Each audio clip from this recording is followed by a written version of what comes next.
here and the talks.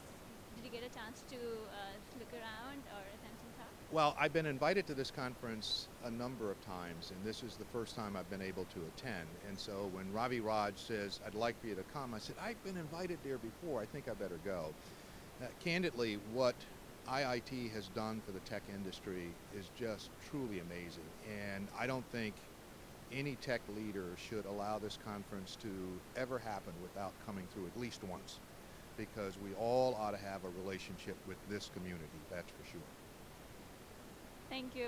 And another thing, you talked about personal characteristics. Like you talked about, you chose Satya because of his humility, dignity, and I forgot about the last one.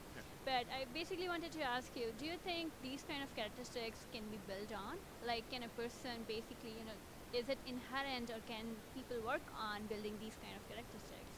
Well, I think generally speaking, humility, empathy, those are all things that you have grown up with. And while you may learn to become more empathetic, you have to start with a foundation of empathy. In other words, your family, your parents, your brothers, your sisters, your cousins, all of them have to help you learn what empathy is all about. Once they've done that, then you get to apply it in the context of business. And empathy for a family versus empathy in a business model aren't quite the same. And having someone who's smart enough to maintain that sense of openness and empathy, but have it applied to a business setting, that's what Satya has done impressively well, in my opinion. And what will your advice be for a person who is just starting her career, his or her career? Keep your head down and stay focused. I mean, focus is what makes the difference regardless of where you are in your career journey. If you're just starting out or if you're at the very end, it is about what you want to accomplish and you staying focused on that objective that will make the difference one way or the other for sure.